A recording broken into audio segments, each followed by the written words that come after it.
Buenas noches, que el Señor les bendiga a todos. Para mí siempre es un placer cuando puedo compartir con ustedes. Me siento cómodo, aunque parezca tenso.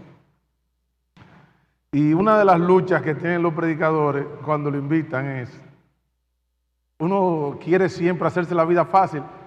¿De qué predico?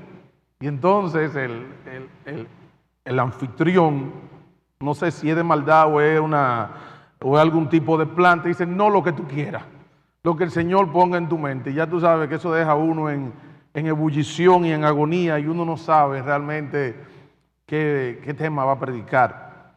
Hay un tema en particular que no me atrevo a predicarlo aquí. Lo prediqué en otro sitio que no fue mi iglesia, en otra parte de la ciudad, el cual va a ser colocado esta noche. ¿Hablaste con Orlando? Ok. Se llama, les animo a que lo escuchen, lo vean, Pecados de la Iglesia contra su pastor. El pecado, la prédica que todo pastor evita dar en su propia iglesia. Y estará disponible en la página de la iglesia para que eventualmente lo vean. También tengo muchos otros temas, pero tengo que quedarme con esta noche. Vamos a orar. Señor, ampáranos en este momento. Tu Espíritu Santo sea nuestro maestro y nos hable, nos ayude a ver las enseñanzas de tu palabra y a vernos reflejados en ella. Gracias, Señor, por la bendición que tenemos. Mira, bendice tu iglesia, que no descienda al confort, la comodidad, y que siga proclamando tu nombre los domingos en la noche. Que no se vaya por el derrotero, Señor, sino que ellos puedan seguir siendo un baluarte mientras tú así lo desees en esta zona y en esta nuestra ciudad. Te pido que nos des un tiempo bueno en tu palabra, en el nombre de Jesús. Amén. Esta noche vamos a tratar un tema, el cual yo se lo prediqué de una manera a los jóvenes, pero ya aquí en la iglesia vamos a verlo desde un enfoque diferente y espero que les sea de bendición y utilidad. Una realidad un tanto oculta en el Antiguo Testamento es que muchos de los pasajes que se encuentran relatados en el Antiguo Testamento tienen el propósito de hacer una aclaración oportuna acerca de la vida de una persona, que de no estar allí, entonces nos dejarían un vacío y una interrogante muy grande con relación a la vida y ministerio de esa persona. Por ejemplo, uno de los pasajes que tenemos que verlo dentro de esta dimensión es el libro de Ruth. ¿Por qué? Porque Ruth nos explica cómo es que la abuela o la bisabuela del rey era una moabita. También es necesario que en Josué nos trate el tema de cómo fue que una ramera pasó a ser una doña seria en el pueblo de Israel.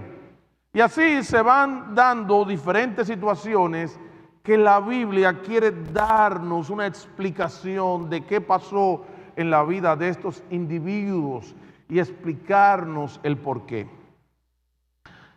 De todos los personajes que hay en la Biblia, posiblemente el que haya disfrutado de una mejor posición y relación con el Señor fue Moisés.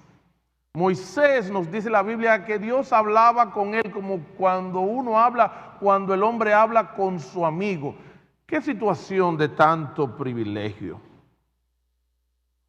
Moisés, vemos que fue escogido, fue la respuesta de Dios para la liberación de su pueblo. Tenemos detalles de su nacimiento y sabemos a lo largo de la historia que no fue sino hasta los 80 años de edad que Moisés empezó a servirle a Dios a la manera que Dios quería. Nosotros sabemos de la historia de Moisés, de toda esta trama que el Señor prosperó en el corazón de su madre Jocabed, de su hermana María, que le pusieron al niño ahí como una tentación, un regalo a la hija de Faraón, la que eventualmente lo recibe, le paga dinero a la mamá de Moisés para que ella misma lo amamante, y luego en su momento lo recibe y lo hace parte de la familia real con los privilegios que esto implicaba. Pero Moisés llevaba una lucha en su vida, y es que aunque él andaba en la jipeta de Faraón, aunque él estudiaba en la universidad, aunque dormía con aire y en su casa no se iba la luz, vestía la ropa, tenía los títulos, él en su corazón no era egipcio, él era hebreo. Y esto es interesante porque, y de manera muy particular a las madres le hago esta observación. El trabajo que Jocabed hizo en el corazón de Moisés pareció como que medio se desvaneció, pero ¿saben cuándo salió a flote que el muchacho dijo, yo no aguanto más, yo soy hebreo y estos son mis hermanos? A los 40 años. Mamá, nunca te canses con tus hijos, principalmente a ti que Dios te ha dado esa unión tan íntima con los hijos. Versículo 11, capítulo 2.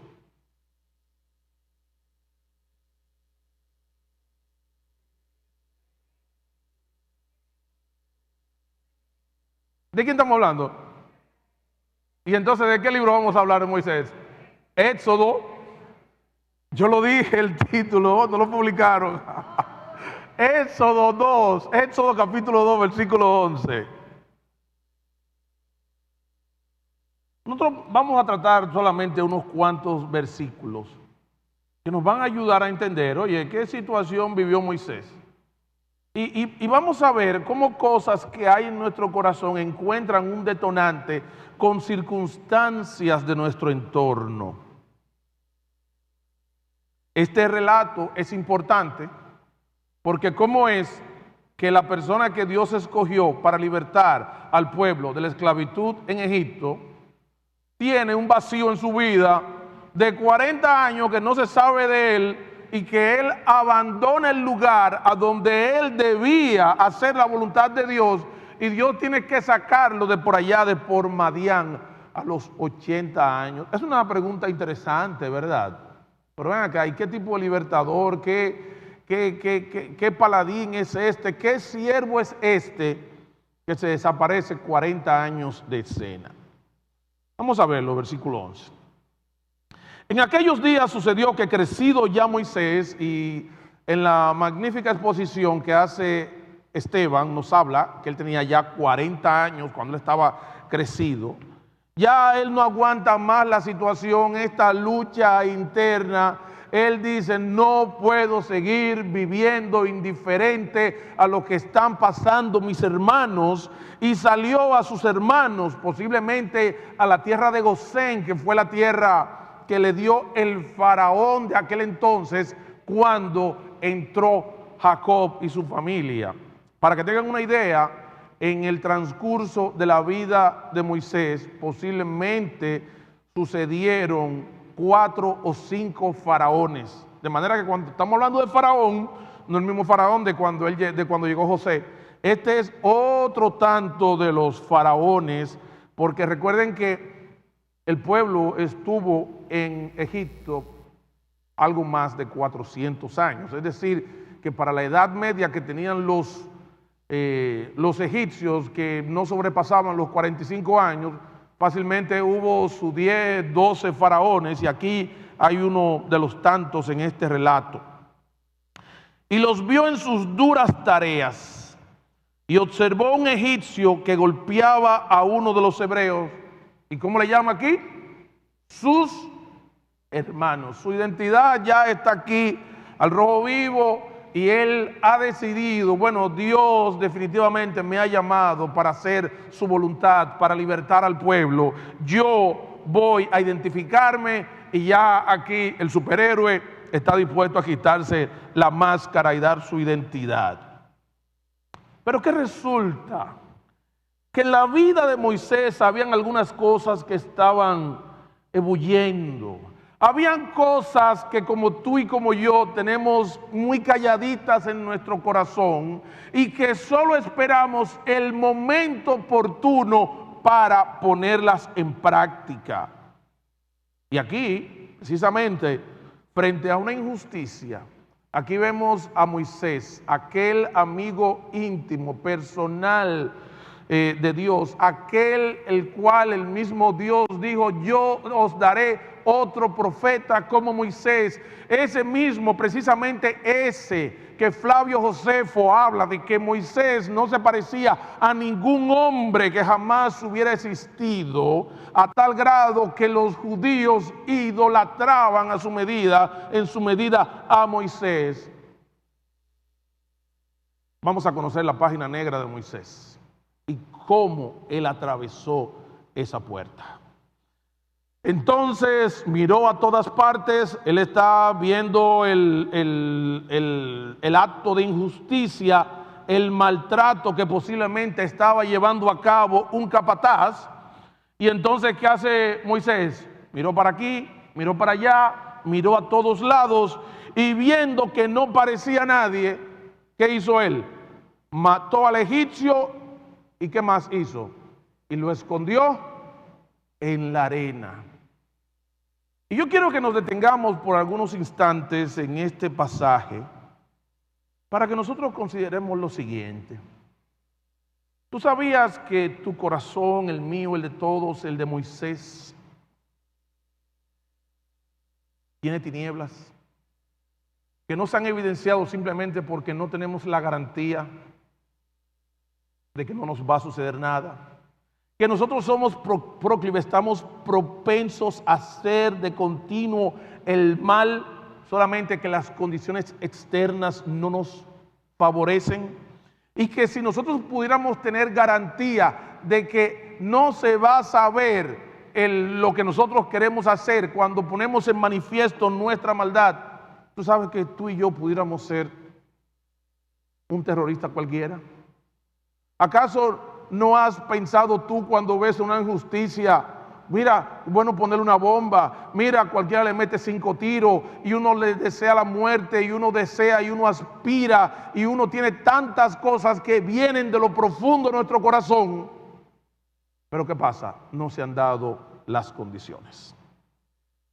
En el versículo 12, cuando ya Moisés dice, ha llegado el tiempo de yo trabajar y hacer la voluntad que Dios me ha encomendado, él dice, no, pero yo voy a resolver.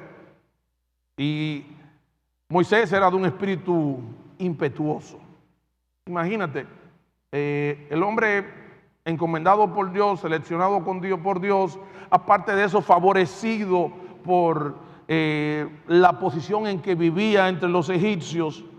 Quién sabe si era ninja, cinturón negro o qué sé yo qué cosa, deportista, fisiculturista, lo que sea. Lo que pasa es que cuando él se vio en el momento y la oportunidad de pecar sin que nadie lo supiera, ¿qué dijo él? Esta oportunidad yo no la dejo pasar. Entonces miró a todas partes y viendo que no aparecía nadie, ¿qué es lo que estoy viendo? Que no hay nadie. Déjame hacerte una pregunta. ¿Qué te impide a ti irte en un semáforo en rojo de noche? Nada. ¿Y de día por qué no lo hace? Porque posiblemente te sale un AMET. Pero si no hay AMET, ¿qué tú haces? Mira para los lados y ¿qué haces? Y me voy. Si nosotros tuviéramos garantía de que podemos tomar un dinero que no nos corresponde y nadie lo va a ver, ¿qué haríamos? Y así hay muchísimas tentaciones que están en nuestro corazón que solamente dependen de ¿qué? De que alguien no nos vea, que se presenten las condiciones adecuadas, que nos den esas garantías. Y así mismo Moisés dijo, no importa, si nadie ve esto que yo voy a hacer, yo le voy a dar para adelante, y esto es un secreto que va a quedar conmigo, escuchando esa voz que le decía, no te preocupes, dale para adelante, que eso nadie lo va a saber. Y efectivamente él mató al egipcio, cometió un crimen, no era algo que Dios le había encomendado hacer, realmente fue un asesinato. Y como todo pecado, ¿qué hay que hacer con el pecado para que no se descubra? ¿Qué hacemos con él regularmente? ¿Qué hacemos? Lo tapamos. Y a él lo favorecía que estaba en un lugar donde había mucha arena. ¿Y qué hizo él con el cuerpo del delito? Lo enterró en la arena, lo escondió en la arena. ¿Y qué? A vivir de ahí en adelante con su secreto. Tú sabes que cuando llega ese momento de lucha, de decisión, y tú estás en esa ambivalencia que si lo hago, que si no lo hago, es un momento de mucha agonía. Y el pecado, nuestra carne nos dice, hazlo, porque hasta que tú no lo hagas, tú no vas a ser feliz, tú no vas a ser libre, tú no vas a ser liberado completamente. Pero ¿saben algo? Después que tú aprovechas esa oportunidad que te da el que nadie te está viendo, es que entonces empieza tu verdadera esclavitud. Al día siguiente salió y vio a 2 hebreos que reñían, porque el hombre dijo, bueno, ya yo arranqué, me lancé a libertar a este pueblo, solamente que yo tengo algo que nada más yo lo sé. Y me imagino ustedes cuando llega él a la casa real, oiga, ¿y usted supo lo difícil que está la situación con los hebreos eso? Mataron un capataz, pero esa gente son malas. ¿Y qué diría Moisés? Ajá, se quedaría calladito como si nada, pero con ese sustico por dentro, que no se sepa, que no se sepa, que no se sepa, que no se sepa. ¿Y tú sabes algo? Sin pretender hacer un censo ni levantar ningún tipo de estadística, la mayoría de nosotros estamos cargando con un secreto en nuestro corazón. Y la gran esperanza que tenemos es que nunca se sepa. Pero tú quieres que te diga algo, es una gran agonía seguir cargando con ese secreto.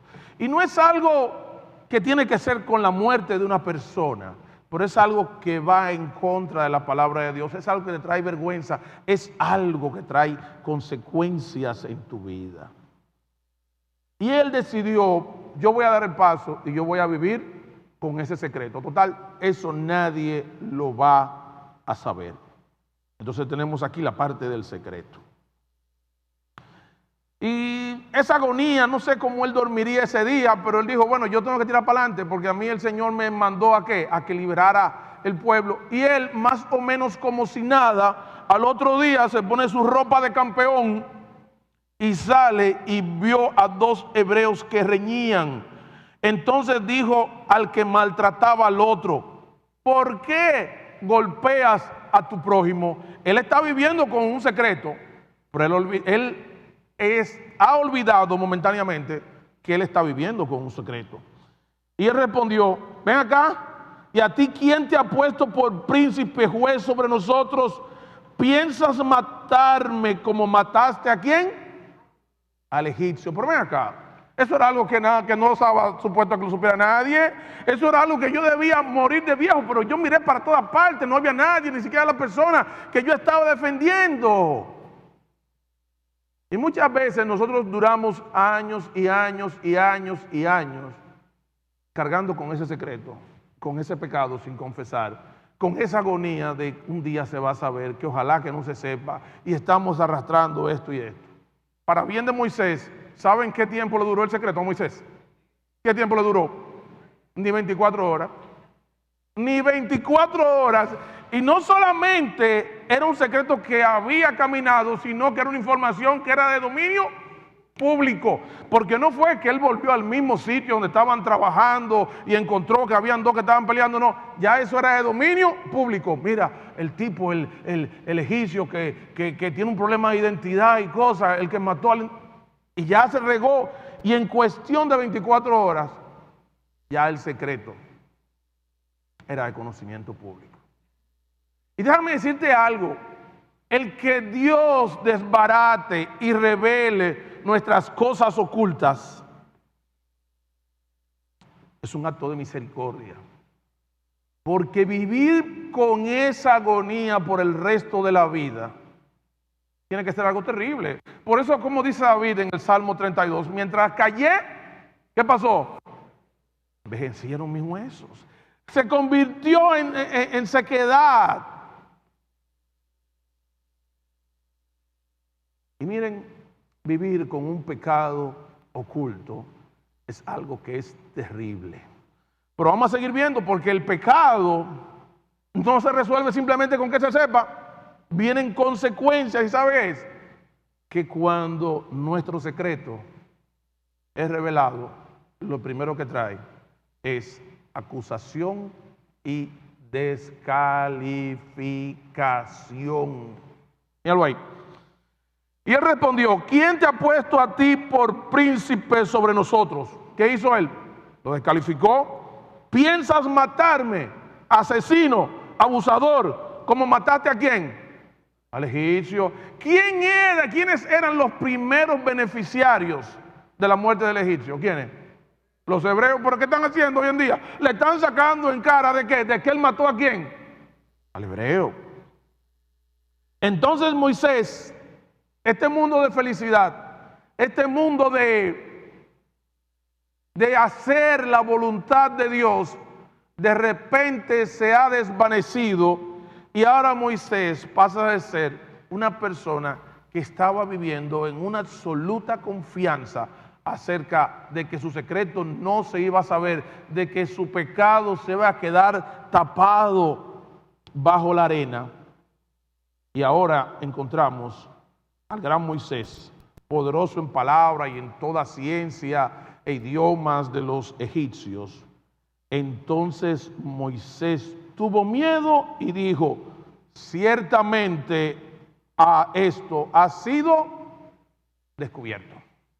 Y déjame decirte que, ¿cuál es el gran temor de todo aquel que guarda un secreto? ¿Cuál es el gran temor? De hecho, ahora mismo hay mucha ebullición en la prensa dominicana. ¿Por qué? Por una serie de secretos que supuestamente nadie iba a saber. Y entonces empezó la destapadera de secreto y secreto. Y no te preocupes que si tú sacas mi secreto, ¿qué yo voy a hacer? Yo voy a sacar el de otros también. Y así pasa en nuestra vida. ¿Cuántos de nosotros estamos viviendo víctimas, aplastados por un secreto que nosotros llevamos en nuestro corazón de algún pecado que nosotros cometimos sobre la base de que no te apures, que eso no se va a saber? Y de hecho, mira, dice Proverbios que el pan comido en oculto, ¿cómo es? Sabroso, ¿sabe? Uno amorito escondido, que nadie lo sepa. No, que todo está normal, que estamos aquí frío, chilling en la iglesia, pero tú sabes, ¿cómo se disfruta? Un negocito raro, una decisión, una relación en nuestra vida. Oye, esas cosas lucen ser la realización de nosotros, pero son al mismo tiempo nuestro gran fracaso, nuestra gran calamidad y lo que nos estorba día tras día de manera constante. Entonces Moisés decidió vivir con su secreto, vivir con el temor de que el secreto fuera conocido, pero también vivir la experiencia del secreto revelado, conocido, y también el chantaje del secreto. ¿Tú sabías que toda joven que da un besito que nadie lo va a saber, qué tiene que hacer después que dio el primer besito? ¿Qué tiene que seguir haciendo? Dando besitos. ¿Por qué? Porque el mismo a la que le dio el besito, ¿qué hace con ella? ¿Qué hace con ella? La chantajea. Mira que hicimos este negocio raro, pero ahora tú no puedes venir a Priva en serio porque muchos que nosotros hemos hecho este tipo de negocio. ¿Y qué tienes que hacer? Seguir para adelante. Tú te has puesto a pensar si tú estás siendo chantajeado en la vida por el pecado. Si te sientes tan descalificado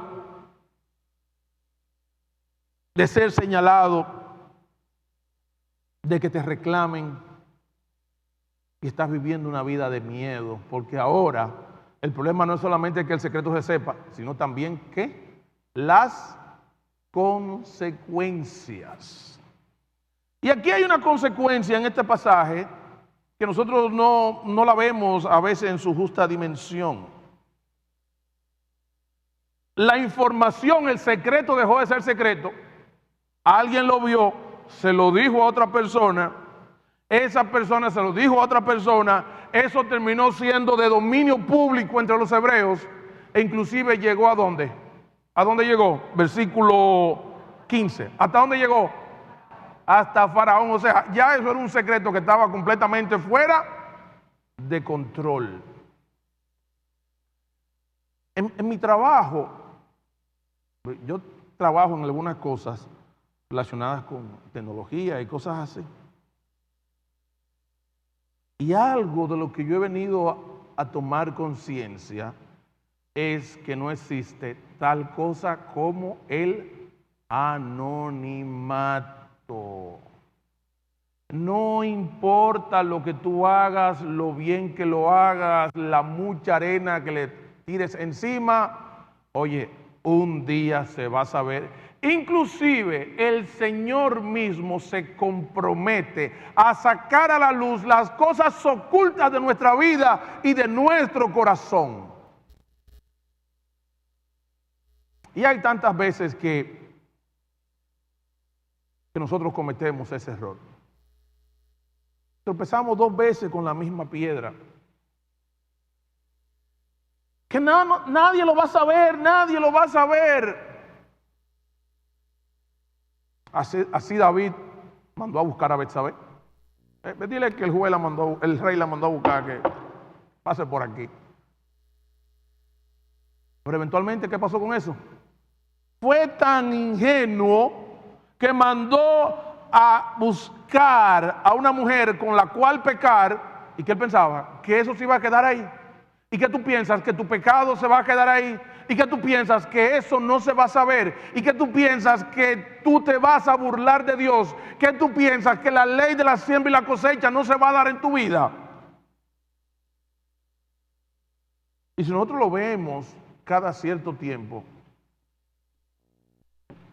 se repite la misma historia en la Biblia. No 2 ni 3 veces, múltiples veces, alguien tomó una decisión en base a que nadie lo estaba viendo o que no se iba a saber. Pero las cosas llegaron a oído de Faraón. Oyendo Faraón acerca de este hecho, digo, no, pero este tipo se me ha volteado. ¿Qué hizo este muchacho que nosotros criamos, que era de que hijo, que era como que lo queríamos todito aquí en la casa? Me sacó las uñas. El hebreo me sacó las uñas. Este tipo es enemigo no solo del sistema, sino también de quién, de nosotros. Una gente así que hay que hacer, hay que llevárselo. Oyendo Faraón acerca de este hecho, procuró matar a Moisés. Entonces, ¿sabe una cosa? Aquella oportunidad que le ofrecía el secreto, ahora se había convertido en su persecución. Y ahora Moisés pasó de ser un justiciero a ser un fugitivo. Oyendo Faraón acerca de este hecho, procuró matar a Moisés. Pero Moisés huyó de delante de Faraón y habitó en la tierra ¿de quién? De Madián. ¿Quién es Madián? Madián es una zona por los lados del Sinaí, por ahí, poblada por descendientes de Abraham, de los hijos que tuvo con Cetura, la mujer que él buscó después que murió Sara. Quizás para comprender un poco más este pasaje, les voy a pedir que vayamos a Hechos capítulo 7. Hechos capítulo 7, Esteban, que se la jugó todas en este momento, a sabiendas de lo que venía sobre él. Miren lo que dice Esteban sobre Moisés. 7:20. En aquel mismo tiempo nació Moisés y fue agradable a Dios y fue criado 3 meses en casa de su padre. Pero siendo expuesto a la muerte, la hija de Faraón le recogió y le crió como a hijo suyo. Y fue enseñado Moisés en toda la sabiduría de los egipcios y era poderoso en sus palabras y obras. Cuando hubo cumplido la edad de 40 años, le vino al corazón el visitar a sus hermanos, a los hijos de Israel. Al ver que a uno que era maltratado lo defendió e hiriendo al egipcio vengó al oprimido. Pero él pensaba que sus hermanos comprendían que Dios le daría libertad por mano suya, mas ellos no lo habían entendido así. ¿Tú quieres que te diga algo? Uno de los errores que cometió Moisés fue pensar que si él pecaba, que si él asesinaba a este hombre, los demás lo iban a apoyar, que lo iban a comprender, que iban a estar de acuerdo con su causa. Pero ¿sabe qué? Después que él dio el paso, ¿sabe lo que sucedió? Lo dejaron solo. Como era correcto. Y muchas veces nosotros estamos dispuestos a sacrificarnos, a comprometernos, a hablar mentiras por otros, al decir cosas que no son, a simular y un sinnúmero de cosas. Pero oye, mira, no vale la pena que tú uses esa oportunidad por nadie, porque Dios no le agrada. Y tú sabes lo que va a pasar. Va a suceder como cuando el varón fue de Judá y profetizó contra el altar que había en Betel. Que el mismo profeta viejo que le dijo, ven y come, que yo soy profeta, y un ángel me dijo, ese mismo fue el que dijo, a ese lo mató el león porque era un ¿qué? Un desobediente. ¿Y quiénes eran los críticos de Moisés en este momento? Lo mismo que él quería favorecer con su pecado. El pecado puede sonar bonito, puede sonar solidario, pero el pecado para nada es solidario. Y al día siguiente se presentó a uno de ellos que reñían y los ponía en paz, diciendo, varones hermanos sois. Oigan qué predicador más bonito. ¿Por qué os maltratáis el uno al otro? Entonces el que maltrataba a su prójimo, ¿qué hizo con el ministerio de Moisés en este momento? ¿Qué hizo? Se lo rechazó, le dijo, tú estás descalificado, diciendo, ¿quién te ha puesto por gobernante y juez sobre nosotros? ¿Quieres tú matarme como mataste al egipcio? Al oír esta palabra, Moisés huyó. Oye, el paladín que Dios había provisto, el hombre mediante el cual Dios iba a hacer proezas y a libertar al pueblo de Israel, lo encontramos ahora ¿cómo? Huyendo, escondido. Y eso es lo que produce el pecado. Cuando nosotros pecamos, ¿qué es lo próximo que hacemos? Nos escondemos. Adán, ¿dónde está? Adán, Adán. No, fue que yo oí que tú hablabas y tuve miedo y me escondí. ¿Y por qué te escondiste? No, porque estaba desnudo y me dio vergüenza. ¿Y quién te dijo que estaba desnudo? Bueno, eso es lo que deja el pecado. Nadie crea que el que usa la oportunidad de que nadie lo está viendo va a poder salir victorioso. Dios no lo va a dejar. ¿Quieres tú matarme como mataste ayer al egipcio? Mira, se lo sacaron en cara y le dijeron la fecha inclusive. Eso fue un asunto calientico.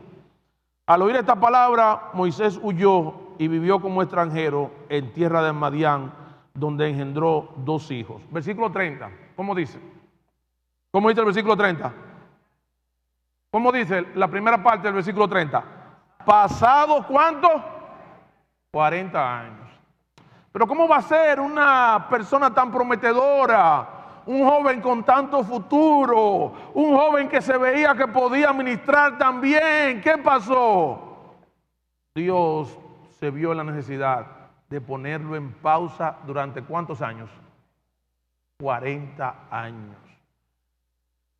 Y lo lindo del caso es que Moisés dio este paso de matar al egipcio porque él quería hacer la voluntad de Dios.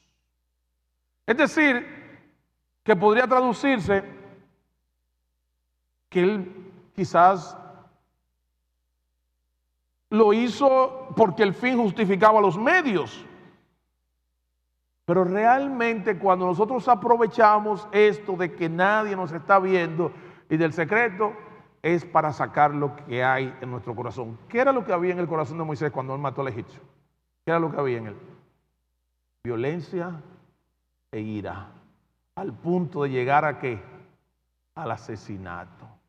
Y trató inclusive de cometer el crimen perfecto. Lo tapó en la arena. La gloria sea para el Señor, que no permitió que Moisés se acelerara con la suya. Y yo me pregunto, ¿cuántos de nosotros hemos tenido que ser puestos en pausa, sacados de alineación, donde Dios dice, yo no puedo usar a este muchacho en estas condiciones, no puedo usar a esta sierva en estas condiciones? Y les digo algo, ¿qué es lo que a nosotros, qué es lo que más, qué es lo que menos nos sobra? Tiempo. ¿Y qué es lo que más le sobra a Dios? Tiempo. ¿Saben una cosa? ¿Qué tan diferente pudo haber sido la vida de Moisés si Dios lo empieza a usar a los 40 años? Mira, no sabemos ni tampoco el programa de cómo se ajustaba con lo que Dios había establecido, pero lo cierto es que él tuvo que pasar 40 años en el desierto antes de poder ser utilizado cabalmente por Dios. ¿Cuántos jóvenes maravillosos de los que hay aquí van a estropear su vida?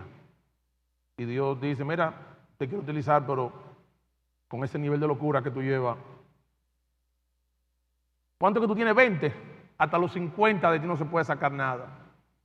¿Tú te has puesto a pensar lo que significaría dejar de producir frutos para la gloria de Dios durante 40 años a causa de un pecado, de un atajo que tú quisiste tomar? ¿Tú te has puesto a pensar lo que esto significa? El libertador ahora es un fugitivo. Y un fugitivo que está luchando allá, ¿con qué? Con su conciencia. ¿Y qué pasó con el llamado que Dios le dio, por el cual Dios envió a Moisés? ¿Qué pasó? No, ya él se desentendió, ya él tenía una mujer con 2 hijos y se dedicó al negocio de las ovejas. Para Dios poder utilizar a Moisés, él tuvo que quitarle toda su confianza, toda su grandeza, todas sus habilidades, toda esa potencia que él decía que tenía y que él creía que tenía y que actuaba como si realmente la tuviera. Y cuando Moisés pasó 40 años por ahí, que Dios lo llama y le dice, mira, ven para que me sirva.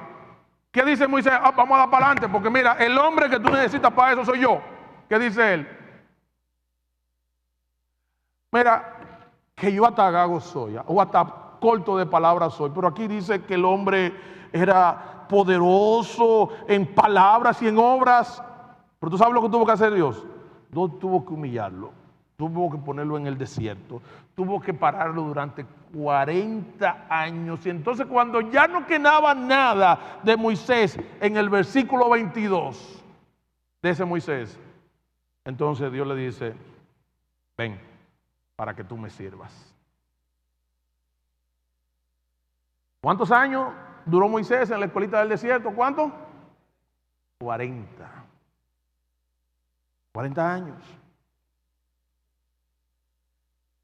Y todo vino por él querer explotar una oportunidad de que, nadie lo estaba viendo y decidir, yo quiero vivir, estoy dispuesto a pagar el precio de vivir con ese secreto. No os engañéis, Dios no puede ser burlado. Dios traerá a juicio toda obra y toda palabra que nosotros hagamos. Dice Pablo que las obras de algunos hombres se ponen en manifiesto antes de que estos vengan a juicio. Y eso es una misericordia de Dios. Cuando a nosotros se nos está por un lío, ¿saben cómo se llama eso? Eso no se llama mala suerte. ¿Se llama qué? Gracias, Señor, que tú me destapaste, que me desembollaste ese trompo. Y no es necesario que yo entre en muchos ejemplos, porque todos los que estamos aquí cargamos con nuestro secretico. Pero tú sabes algo, el Señor está dispuesto a trabajar en tu vida. Él está dispuesto posiblemente a darte una segunda oportunidad. Pero tú sabes qué, es posible que se tome su tiempito. Un tiempito que tú dices, Señor, pero ¿cuándo es que tú me vas a utilizar? ¿Cuándo es que me vas a dar una segunda oportunidad? Mira, después que Dios arranca, ya eso no está en mano tuya. Lo que tú tienes que tratar es que no te pongan ese yeso. Que después que te ponen el yeso, mira, tú das lo que sea por quitártelo, pero si te lo quites, peor. Dios quiere traernos al arrepentimiento y Él quiere limpiar esa maldad que hay en nuestro corazón, que está tan dispuesta a manifestarse si tenemos la seguridad de que nadie nos está mirando. Pero ¿cómo va a ser que Judá, antepasado del Salvador, cometió incesto con su nuera? Y su nuera era su mujer y su hijo era su nieto. Esos absurdos, esa cosa descabellada que nosotros vemos que se forman. Sí, porque el tipo iba en la carretera, vio una muchachona con ropa comunicativa, le dijo, súbete aquí, ven, y aprovechó que. Y cada uno de nosotros está dispuesto a hacer algo. Pero recuerden, aunque David pensó que se había burlado del mundo y mandó a buscar a Urías y le dijo, vete para tu casa y descansa tus pies y acuérdate con tu mujer y mira, y le ofreció todo tipo de cosas para poderle pegar al muchacho a Urías. Cuando todo eso falló, él dijo, bueno, pues entonces, ¿cómo es que se llamaba? Joab, póntelo donde se lo lleven en la guerra. Y efectivamente, ahí tuvimos una pérdida. ¿Y quiénes murieron? Urías. Ay, hombre, pero son cosas de la guerra. Dile a esta muchacha que quedó viuda, que yo, el rey, me voy a encargar de ella. Ay, él pensó, imagínate, y la noticia de prensa, ay, qué dichosa Betsabé, la muchachona, la megadiva. El rey se encargó de ella. Ay, hombre, y hasta quedó embarazada. Muchacho, le nació un muchacho de 11 libras de 6 meses. ¿Y qué dice la Biblia? Pero esto no fue agradable delante de los ojos de Dios, de Jehová. No importa que nadie te esté viendo. No hay secreto para Dios. No hay secreto para Dios. Por su misericordia, Él puede develar y desarmar la trampa que hay en nuestro corazón. Y cuando nosotros no estamos dispuestos a confesar nuestro pecado, Dios tiene forma complicada de sacarlo a la luz. Así que te voy a dar un consejo no solicitado. Ven al Señor y confiesa tu pecado. Tú no tienes que venir al púlpito, tú no tienes que publicarlo en las redes, pero ven y ponte en paz con Dios, el cual es perdonador. Recuérdate que que solamente si el Hijo te liberta, tú serás verdaderamente, ¿qué? Libre. Bienaventurado el varón que Dios no acusa de iniquidad. El Señor les bendiga.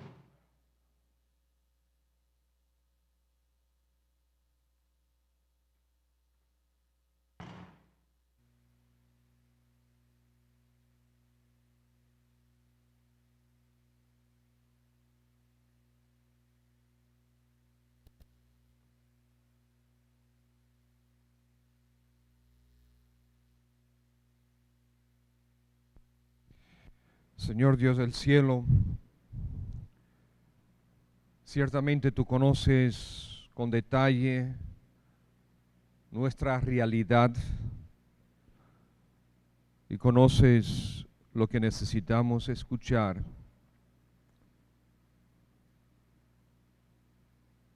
Tú tienes un mensaje para cada momento.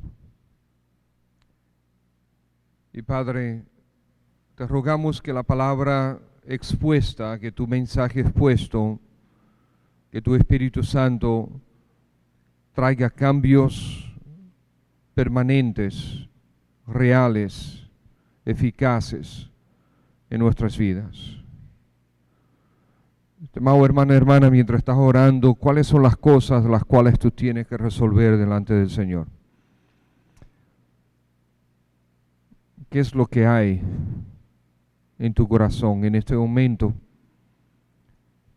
Te ruego que tú hables con el Señor.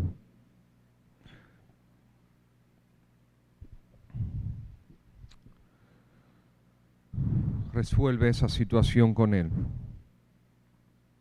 Ese secreto o esos secretos.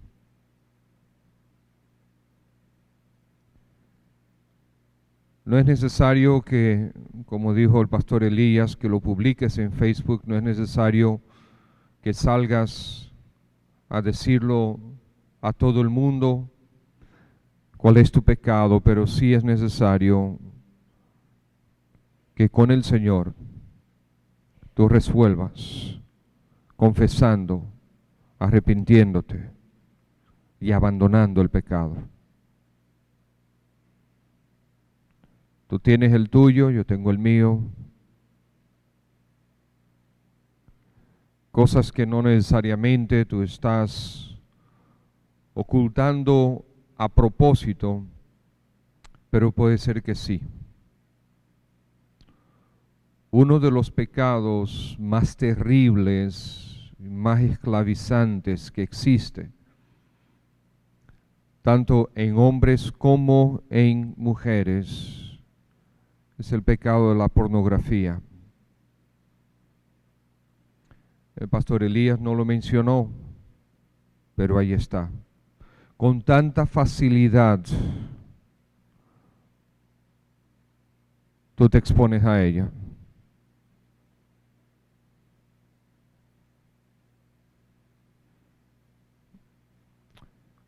No sé cuál es tu secreto, no sé cuál es tu pecado, pero confiésalo delante del Señor. Arrepiéntete y abandónalo. Si necesitas ayuda, el Señor tiene dispuesto a alguien. Está de más decir que nosotros como pastores estamos a tu orden. Pero ciertamente tendrás a alguien a quien tú puedas acudir y pedir ayuda. Los pastores trabajamos con situaciones delicadas todo el tiempo. Situaciones que tú tienes y que el resto del mundo no tiene por qué enterarse. Constantemente trabajamos esas áreas. Y no se hacen público porque hay arrepentimiento y hay abandono del pecado. Pero es importante que tú tomes la decisión ya de solucionarlo. Buen Padre, Dice el Evangelio según San Juan que el Señor Jesucristo vino para darnos gracia sobre gracia. Y definitivamente cuando se trata de nuestros pecados, necesitamos abundancia de esa gracia. Te damos las gracias, Padre, porque el pecado ya no nos condena, pero ciertamente hace estragos en nuestra vida y trae deshonra a tu nombre. Pedimos, oh Dios, que te manifiestes dándonos a nosotros la fortaleza, el poder para tomar la decisión correcta con relación a nuestros pecados. La raíz, ¿qué es lo que está provocando que yo peque de esta manera? Y cortar la raíz y eliminarla de nuestra vida. Ayúdanos con esto, Padre. Ayúdame a mí, ayuda a cada uno de los hermanos y hermanas presentes. Gracias, buen Dios, por tu misericordia manifestada a nosotros, trayéndonos este mensaje. Sea tu nombre bendito por siempre. Te amamos, Padre. En Cristo Jesús, tu Hijo amado. Amén.